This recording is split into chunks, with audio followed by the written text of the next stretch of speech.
All right. So, see here, I'm gonna give you some more consequences that you will see in an economy when there is inflation. So for the first one here, there will be some additional costs, some special costs on firms and consumers. So can someone tell me, look, based on the picture you see from the right hand corner, okay, the right top corner, are you able to identify that what kind of cost to the firms from this picture here? Anyone? Because of inflation. Yeah. There will be some more costs. But when you look at this picture here, what kind of cost that is to the firms?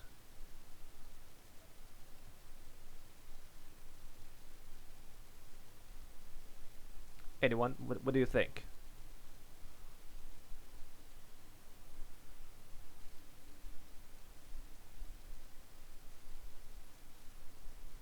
Well, what about Tristan?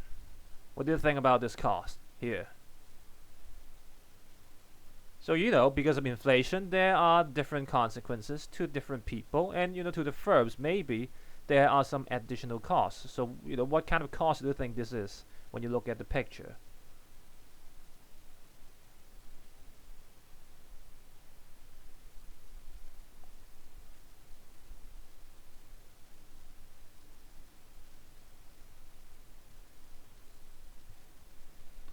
So when we see inflation, the price level keeps changing.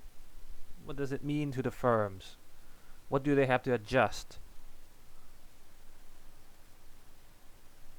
Well, they have to raise the price, but we're talking about like what kind of administrations that they have to do in order to adjust the price. So when you look at the picture, like what did they do here? Is the picture giving you any clues?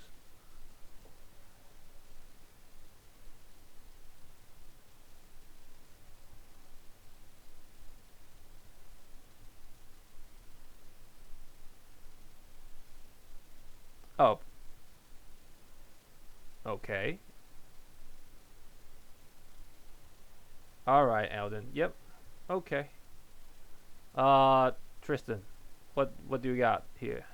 No, nothing. Anyone who can help him? Yeah, just help this, poor people over there. Just look at him. No idea too? Oh, come on, guys. Oh, no. Well, when you have to adjust the price, look, as a shop, look, well, here, look, we don't think about, the normal raw material or that kind of stuff, okay? We try to think about some other cost that a firm might have, okay? So, in this picture, do you see a lot of different price tags? Do you see it? Do you see them? Do you see a lot of different price tags? Yeah? You see those, right? Okay. So, to the firms, look, you might want to think about this. If you have to keep adjusting the price, you might have to keep changing the price tag. And price tag, look, it takes some cost to buy those price tags, and it takes some cost to print those price tags, okay? Yeah, and all other administrative costs, okay? So that is the cost I'm trying to talk about, all right? Yeah, and when you talk about like a restaurant, when there is an inflation, like a frequent inflation, you always have to change up your menu. Yeah, your menus, yeah, they always have to be changed, and they are not free.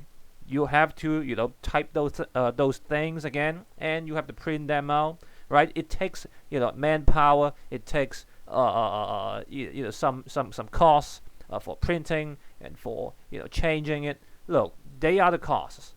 All right, okay, yeah. So you can also use it as one of your answers. So this is what I'm trying to say. Okay, even though this one here is a bit difficult to answer. But I would say it's a good point to use. All right? Yeah. So here, look, another terminology. Like I said from last lesson, you need the terminologies And this is the kind of terminology that you need to have, the manual costs. Okay, all right. So when there is inflation, you have to keep adjusting the price tags, menus. Those are what we call manual costs. All right, yeah, manual costs. Okay, yeah, of course. The raw materials, they do have an increase in price, and at the end, the cost of production is increasing as well. Yeah, they are correct. Okay, but now I'm trying to focus on something else, and this is the something else.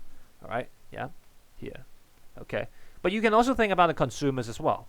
All right, so here we take a look of something a bit special. Okay, more special. Yeah, things that that is not very normal. Okay, that we can see it obviously.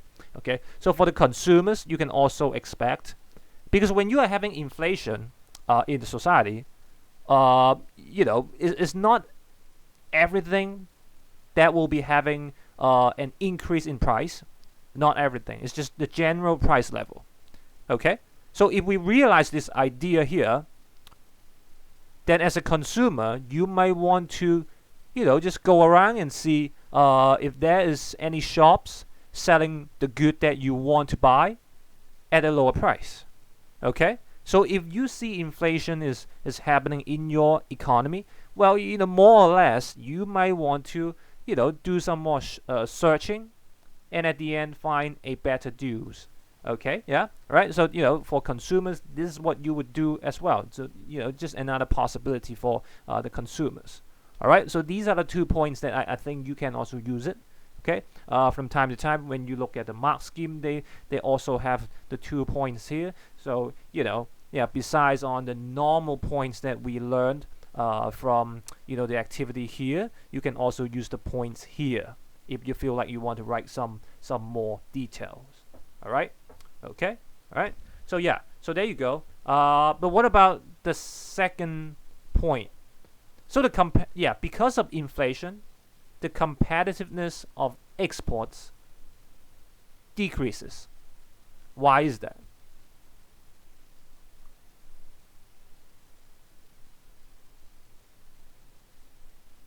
Why is that? Any clues? Because of inflation, the competitiveness of your export products is decreasing. Okay, higher prices of exports, so less quantity demanded, is all okay. All right, less people buy. All right, yeah. So there you go, Douglas. I think that answer is very good. Okay, so there you go. So you can also put that into you can put the consequences of inflation to exports as well. When the price level is getting higher, let's say when the cost of production is getting higher, that's why you have inflation. So when you are trying to export your goods to overseas countries, they will become less attractive to the overseas buyers because you're selling your goods to them at higher prices, right? Yeah, does it make sense? Does it make sense? Yeah? Okay, so at the end, your exports will become less attractive. So you will have less exports because of that. All right? Okay? Yeah? It makes more sense, right? This one? Okay? And at the end, look, from time to time, when we talk about, economics, especially macroeconomics, is not really how the government does to improve the economy. Because from time to time, look, no matter how good the policy is, it might not be effective, okay, in any way. Because sometimes the most important thing for the economics, okay, for this economy, is always about, people's psychological well-being, okay? So if they are having a good confidence, like no matter what kind of policy that you do, the economy will be great, okay? But if the people's confidence or the people's certainty is really bad, is very unstable, then the economy will always be in a very bad position, okay? So sometimes, look, this psychology is way more important than what we can do in this society. All right. So when you see something fluctuating like inflation, okay, it creates uncertainty to different people. If that's the case, it will affect so many different stakeholders. So let's say the firms, because they don't know, tomorrow maybe the price level will go down, maybe the price level will go up. So I think I should just stay put. Okay, I should just stay put and doing no more investment in my new plans and equipment. Okay, so you see here, you see the uncertainty, the consequences of uncertainty. So the firms, they do not want to invest anymore because they don't know what will happen tomorrow. And for the consumers, it's the same because they never know what will happen tomorrow. Maybe tomorrow the price level will go down, maybe tomorrow the price level will go up. They don't know it, so they would just wait. Okay, maybe I would just wait and see, what will happen tomorrow. So if tomorrow the price is going down, then I'll buy some more stuff. Okay, yeah. So if that is the psychology behind, then both firms and consumers, they would invest and spend less. Okay, in this case, all right. So the certainty is really important. The confidence that our consumers and our investors is extremely important in this macroeconomics. All right, so this one here is, you can always use this to support your ideas because this point here is strong. All right, okay, yeah. So there you go. So when you see this here, the uncertainty created by inflation, what do you think will happen to the economy?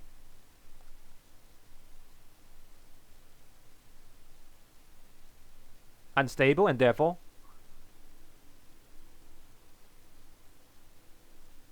less transaction, and therefore decrease, and therefore less GDP, and therefore you see here, look, when you are doing your macro questions, this is how you should do it, just step by step. Remember what I told you last time? Just step by step, small steps. Okay, all that, right? So that's very good. Okay, recession, etc., etc. There you go. See, if you do this step by step, you will be able to get so many points just by explaining maybe just one idea. All right, so make sure you do it step by step, small steps. Okay, so there you go. All right, so when you try to use what you have learned from economic growth to explain this, it also works too.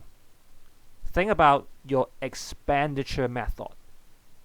Can someone tell me the equation of your expenditure method for GDP? Just very quickly, can you just type the equation for the expenditure method to calculate the GDP in the economy?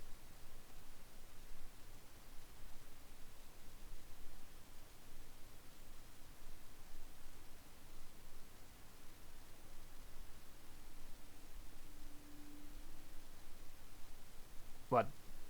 You forgot? Well, maybe you should just go look back and find that. Okay, Sophie, right. C plus I plus G plus X minus M, or you can say NX. So that's the net export, right? So when you use this equation, you are able to come up with this big idea. The economy is not going to be great. Look at the C. Because of uncertainty, consumers, they spend less. So there is less C.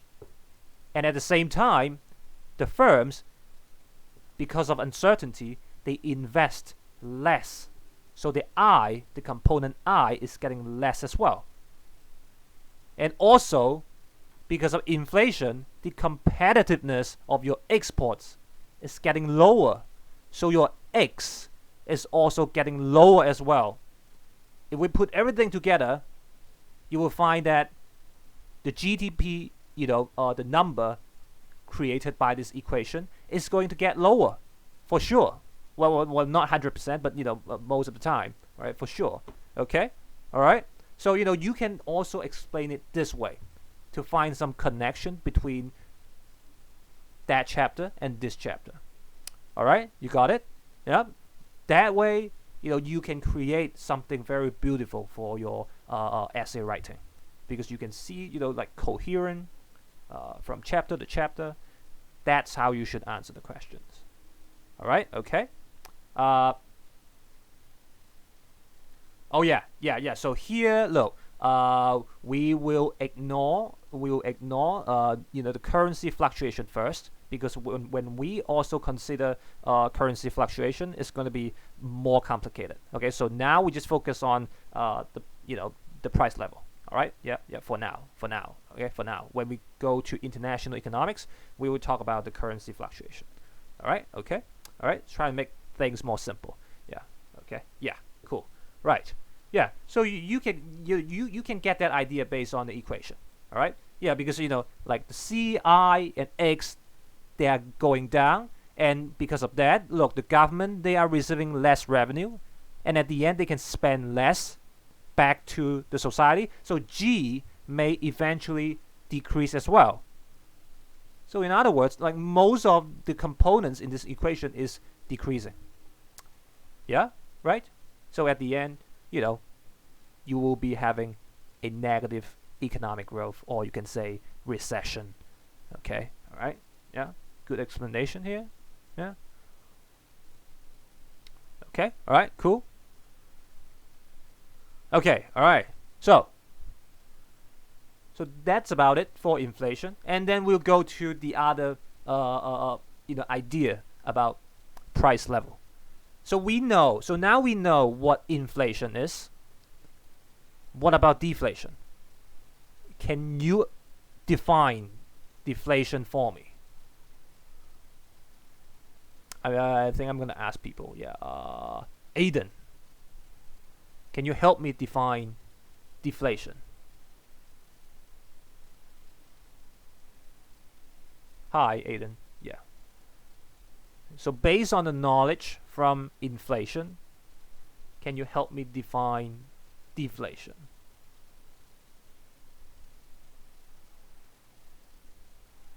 The decrease of price of general goods and services. Yeah, that's very good, Aiden. Yeah, thank you. Can anyone give me some other interpretation of deflation based on the knowledge of inflation? So the value of money increases. Okay, that's very good. Increase in the purchasing power of money. That's very good as well. Yeah, Douglas and Edward. Yeah. So there you go. Once you understand the knowledge of inflation, right away you know what deflation is. It's just the opposite. You get that? All right? It's just the opposite. Okay, so you can use all those answers in the chat to answer, what I just asked. What is deflation? There you have it. Yeah, okay. From Aiden, Douglas, Edward, those are some very good answers. So put them in your, note. Okay, all right. Yeah. So there you go, deflation. But before we get to the detail, let me just go to some drawings.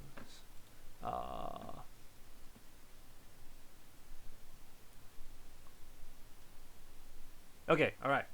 So you should be able to see a diagram here, right? Yeah. Just like the demand and supply diagram that you have learned in microeconomics. And we know for macroeconomics is a bit different, but it's not so different. Okay, we just change the terms a little bit. Okay, so what is AD? Well, let me just ask some people. Addison, what is AD?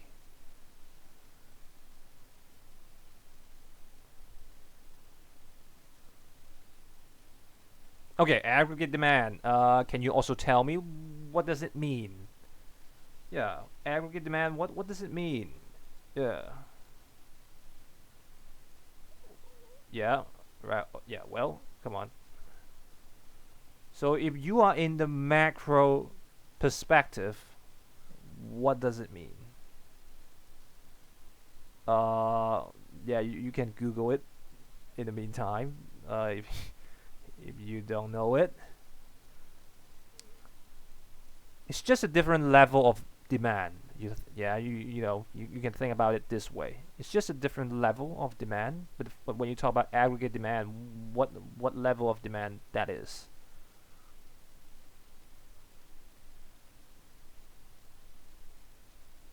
Oh, okay, all right, yeah, I would say you are correct. Yeah, the demand for okay, the demand of goods in the market. Well, I would say in the economy as a whole. Yeah, I wouldn't use the word market. If you use the word market, then you will get it wrong. Okay, because an economy is when all the markets they combine together. That's an economy. All right, and here for macroeconomics, we know we look at the entire economy. We don't look at a specific market. Okay, so that's why we have a little adjustment in our demand and supply curve in the macroeconomics. So same goes to aggregate supply as well. So we just have to change the different axes a little bit. So for the price that we learned from micro, we change it to price level, which is inflation. Yeah, we all get that now. Okay, and for the for the x-axis, we or you can say for the q-axis. Okay, you can change it to real GDP. So that's the real output of the economy. Okay, because now we look at everything together. All right. Well, even though for GCSE, you don't need to use this diagram for GCSE. Okay, once again, you don't need to use this diagram for GCSE, but this diagram will definitely help you to understand what you have been learning. It's an easy way to remember what you have learned based on just a few diagrams. So now, look, if I have to do some recaps, how would you draw a demand pool inflation using this diagram? Can someone tell me? What are you going to do with the diagram if you want to draw a demand pool inflation? So Clement.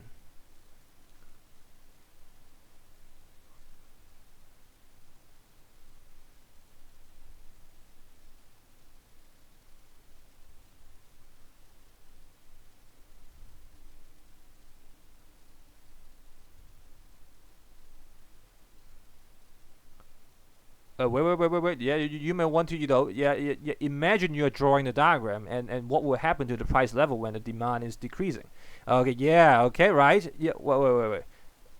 Demand pool inflation. I'm talking about demand pool inflation. Inflation.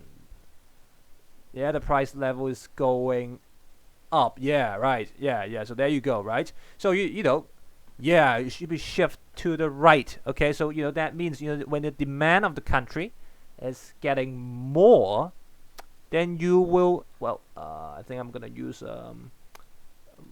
red color. Look at this. If the demand of your country, or you can say the aggregate demand of your country, is increasing from 81, so that's 81 to 82, all right? So, when demand of the country is increasing, of course the GDP is going to go up. Yeah, that makes total sense. But at the same time, because of that, look at what happened to the price level. It's also increasing. So not only the real GDP is going up, but the price level is also going up as well. Right? So you see why I still have to teach you how to draw a diagram like this?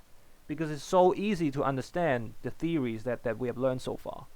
Okay? Alright? So that's where you can see demand pool inflation from this circle here, when AD is increasing.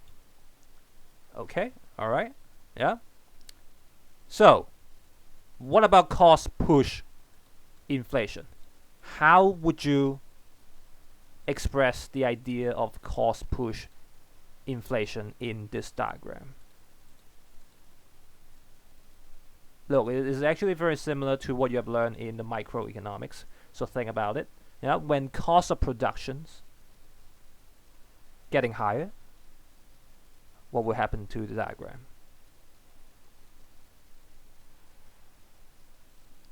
Okay, all right, yeah. So very good. So AS will shift to the left, just like what we did for microeconomics. When the cost of production is getting higher, we are less willing to sell more goods because you know, yeah, it's getting more expensive to sell stuff, right? So you know, there you go. Yeah, just like that. We just have to tweak it a little bit. So you know, now when we look at it from AS1 to AS2, so you will see, look, the price level is really increasing. Well, forget about the labelings. Yeah, I'm not drawing the labeling because it's too annoying using the mouse for that. But when you are drawing diagrams for your microeconomics, you should always put labelings. All right. Yeah. So you will see, yeah, the price level is going up. Okay, which shows the circle here, cost push inflation. In this case, when cost of production is increasing, because we know cost of production, that is the cost of cost push inflation. But at the same time, we want to look at what happened to the real GDP. Because the cost of production is getting higher. Yeah, think about this idea from the microeconomics. Yeah, so you would do the same for your micro diagram as well. When the cost of production for something is going up, then you would supply less of that something. So same goes to the economy. All right, but we want to focus on this part right here as well. For the real GDP, if that happens, real GDP is going to go down. Well, it makes sense, right? When cost of production for, you know, like most of the firms out there, they are increasing. So you would expect, look, it's not so good for the business sectors. Okay, so at the end, the real GDP will go down. So this one here does make sense. Okay, so this is what you can see from cost push inflation.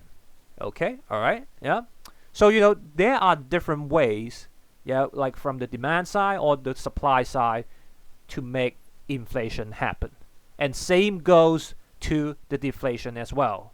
All right, so now we are going to use this idea and we apply it into deflation. Okay, all right, so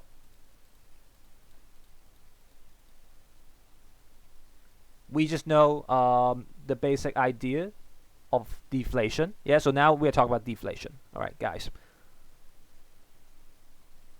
How do I create deflation in this diagram? Can someone tell me? How do I create deflation in this diagram? What should be changed? Okay, Chloe, demand curve shifts to the left. Okay, so let's see. If the AD, so now, once again, guys, when you are writing for macro questions, make sure you are not writing demand. Make sure you write aggregate demand. All right, yeah. But here, yeah, we will just simplify it. You know, we just say demand, okay? Yeah, but you know, yeah, more technically, it should be your aggregate demand. All right. So when you do that, so you will see the price level is going down. You see here? Yeah. So you know, let's say it's from P1 going to P2. Okay. So you know, demand side effect. So this is what we call a demand side effect.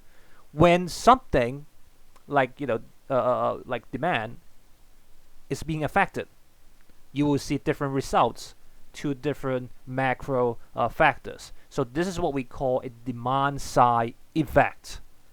Is because of the change in aggregate demand.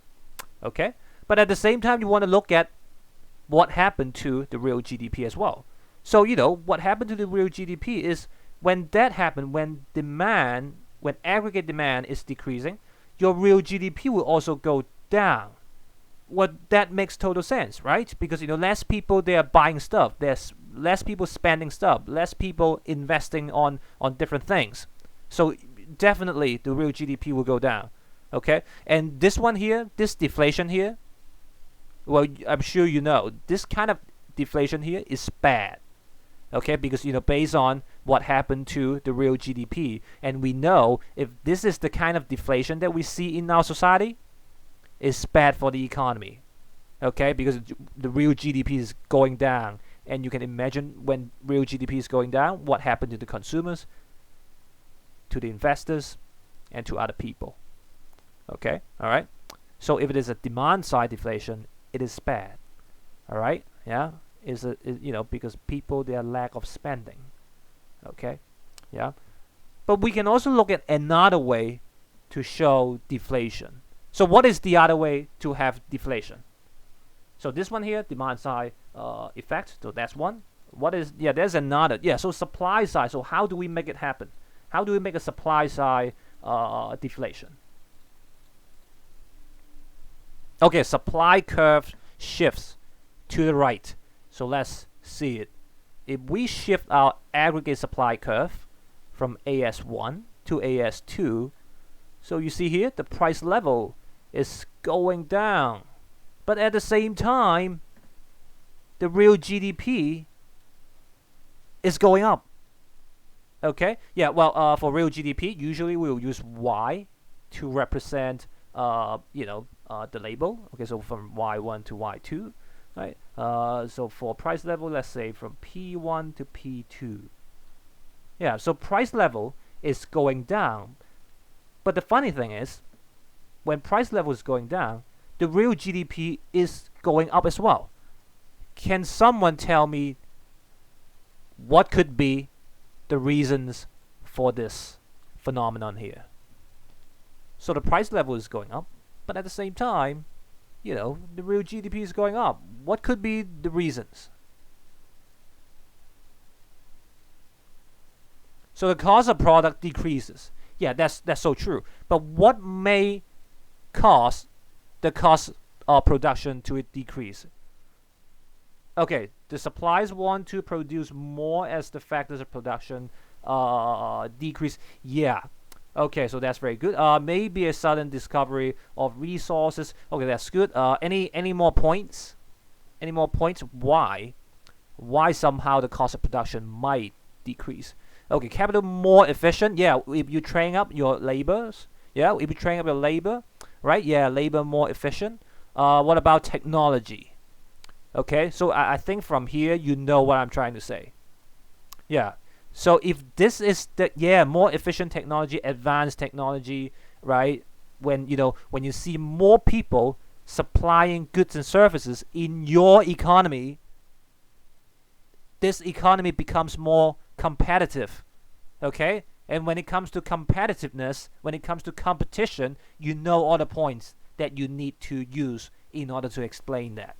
Okay, so better quality, people, they are more competitive, they want to improve their technology, they want to have more variety of goods, they want to lower the cost, etc., etc.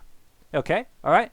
So if it is a supply side deflation, it is good. It is good to the economy. All right, so it depends. It really depends whether it is demand side or supply side deflation to determine if deflation is a bad thing. Okay, all right? Does it make sense? Cool? Okay? Right, so you see here, once we know this diagram, once we know all these diagrams, things become more clear.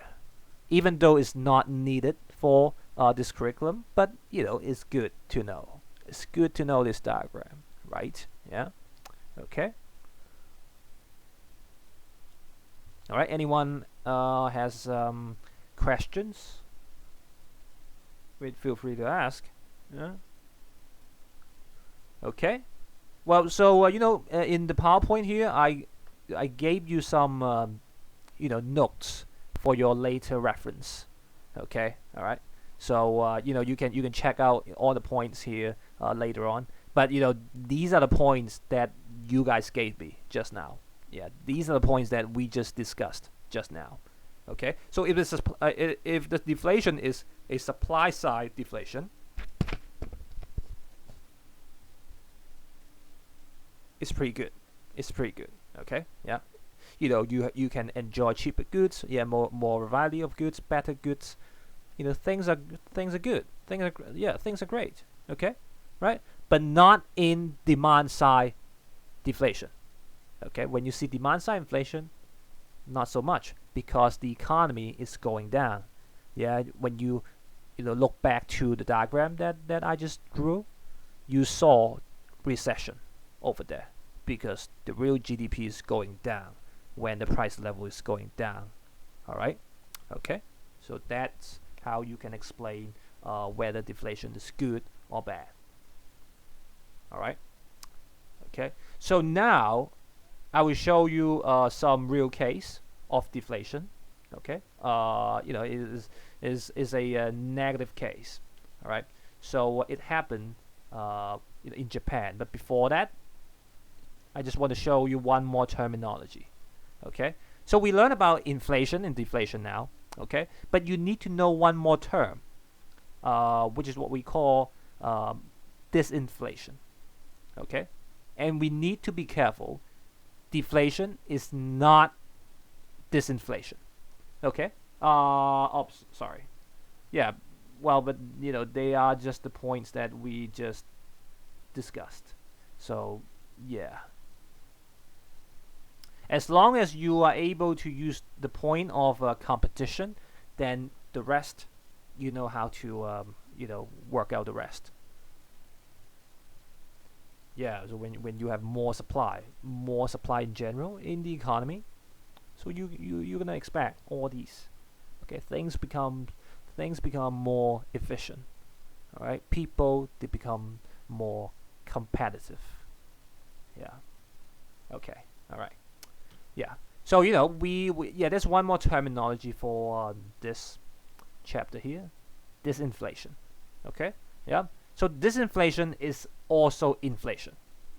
It's just when you are having a slower rate of inflation, we call that disinflation. All right. So if it is 5% inflation in the first year, we call that inflation. Okay. If it is from 0 to 5, inflation.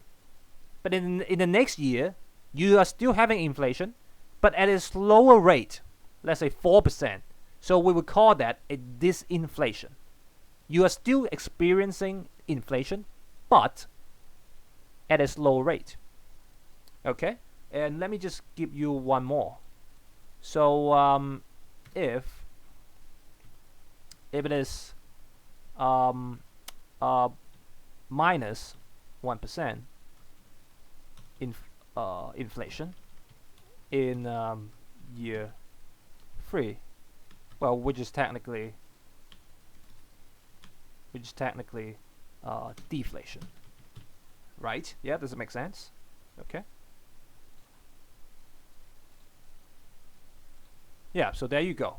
All right, because the inflation rate is in negative, so the price level is actually going down instead of going up. Okay. Yeah, in the second year, the price level is still going up, but at a slower rate. Okay, in the third year, no, the price level is going down. Okay, so we call that deflation. All right. Yeah, cool. Understandable.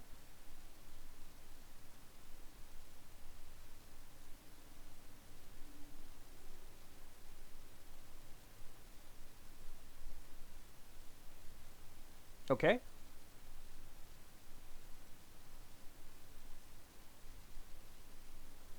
Yeah. Or you can say when price level decreases. You can say that. Yeah. Yeah.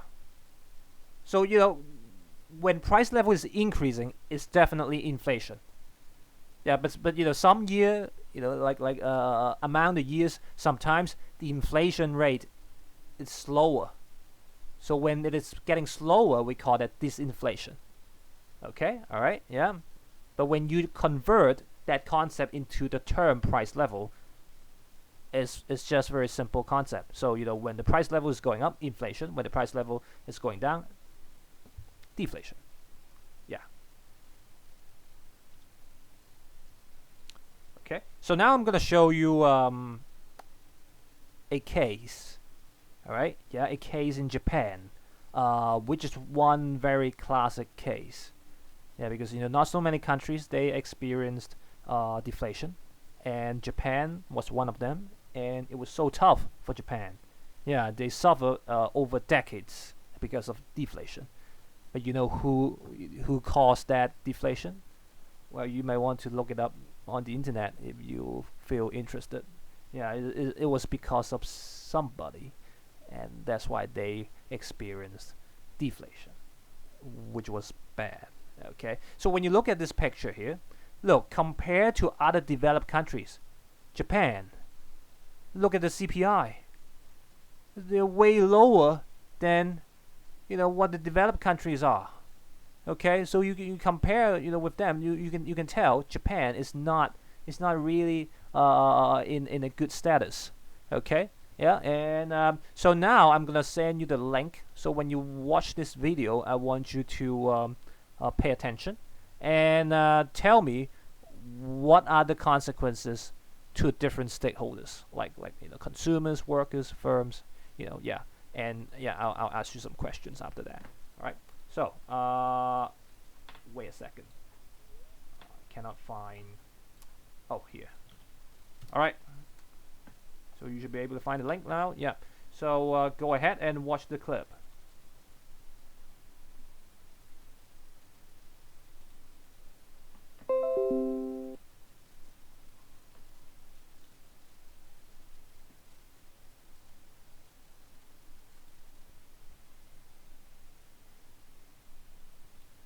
All right. So I think you have finished watching the clip. Yeah. So first question from me. So after finish watching the clip, so what caused the deflation in Japan? What caused the deflation in Japan? Okay, so that's one of them, aging population, and therefore aging population, and anything else that you have heard from the clip. What caused that? Okay, and because of decrease in population, yeah, what happened? What happened to something very essential?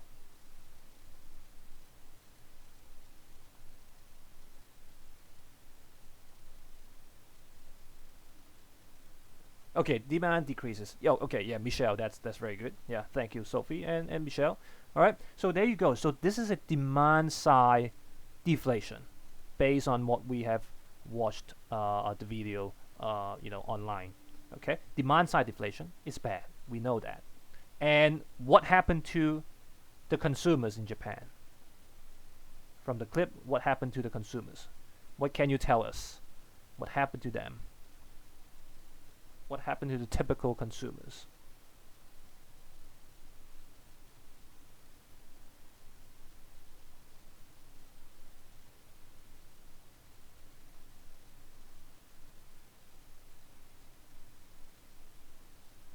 Okay, yeah, it's nice. They can buy more goods at lower prices, but yeah. So what is their behavior right now? What is their buying behavior right now, based on the video? Did you notice anything? What is their buying behavior right now? So they think is cheaper. Yeah, it's cheaper to buy things now. But what is the buying behavior from those consumers now?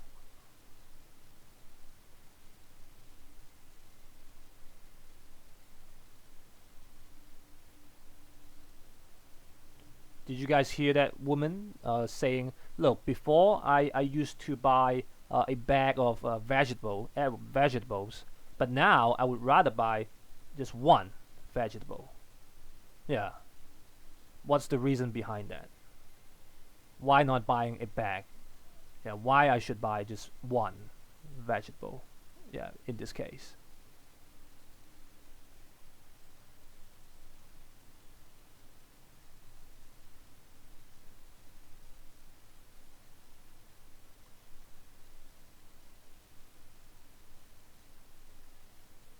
Anyone?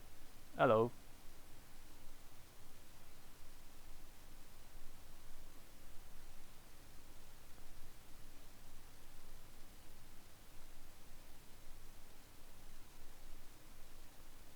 So, Oscar, what do you think? So why people would rather, uh, you know, buy things bit by bit instead of bulk purchasing during deflation?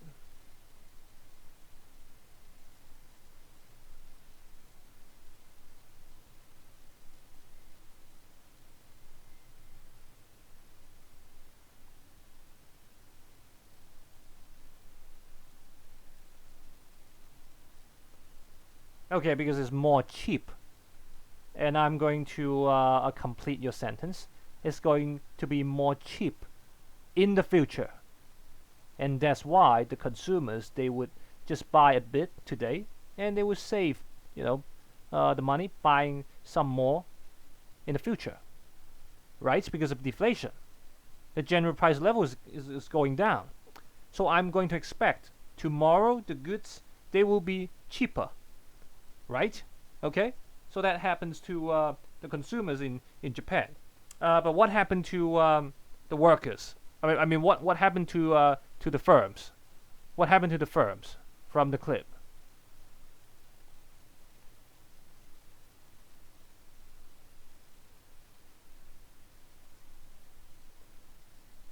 Okay, so for the workers, low income, so they have to reduce prices drastically. But can you guys tell me why people, they will have low income, why they have to reduce prices drastically?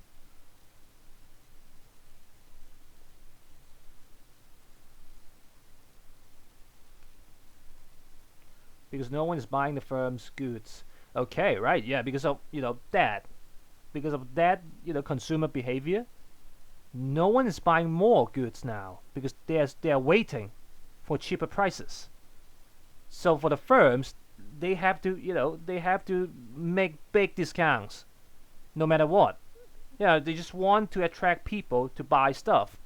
Okay, and at the end, look, it's not good. It's not good at all.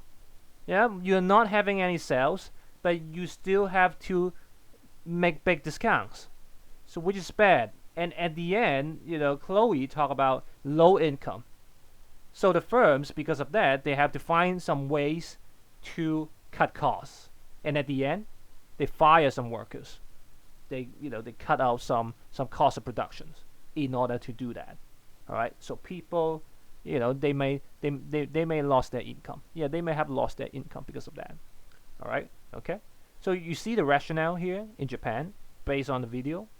Yeah. So when you group everything together, the consumers, the producers, you can tell the economy is bad. No one is willing to spend, and for the firms, they are in deep trouble as well. So when it comes to the entire economy, bad, so bad. Okay, really bad. All right. So because of this problem here, the Japanese government, they came up with a policy, okay, and which is something like this: a negative interest rate. Can someone tell me what can a negative interest rate do to improve the economy? What do you think? So the Japanese government now, because of the problem we saw from deflation, they started to use negative interest rate. So how does it help? How does a negative interest rate help, a situation like this?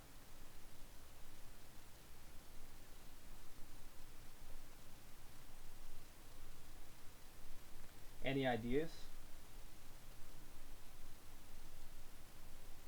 Okay, Douglas, encourage borrowing is encourage saving, and these lead to more consumer spending. Yeah, so there you go. All right, so lowering the interest rate wasn't enough. Yeah, why not make it negative? So so you can imagine if you're having negative interest rate when you borrow money from the bank, what will happen afterwards?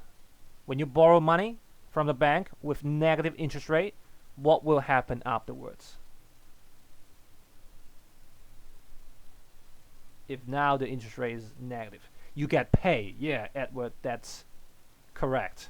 You will get paid instead of paying more to the bank. Yeah, because negative interest rate, right? The concept is just the other way around. Yeah, well, they don't have it anymore. Okay, they don't have it anymore. All right. Yeah. Well, but yeah, deflation is gone. But you know what? that negative interest rate doesn't really help. Yeah, doesn't really help. Okay, like once again, we talk about the psychological well-being of the economy. Okay, when people they realize the economy is bad, no matter how low the interest rate is, no one is willing to borrow money for spending and investing. Okay, so even though it was, it sounded something so great, but no one did that. Okay, uh, yeah. So yeah, right. Yeah, you could borrow for money, but at the end, look, when you don't know what will happen in the future, you wouldn't you wouldn't be that reckless. Okay, and at the same time, interest rate is more complicated than what you thought. Okay, so in the next lesson we will take a look of this clip here. It will show you more understanding for interest rate and negative interest rate. Yeah, there are so many different interest rate in our society. Okay, yeah, maybe the negative interest rate is not for the general consumers. Maybe it is for some big banks and for like government lending, etc., etc. Well, it's complicated. Okay, so yeah, we'll go back to the next video when we are in the next lesson. Okay, all right. Until then, I think I'm not gonna give you guys any homework for this week. All right, yeah. So I think it's always good to after finish your lesson, go back to what you have learned and digest the contents a little bit. Otherwise, you will be like yeah. Yes. Okay, all right. I'll upload the PowerPoint right now. Okay. If there's nothing else, then I'll see you guys next week. I think next week. Yeah, maybe. Yeah. Okay. All right. Bye, guys. Bye. Bye. Bye.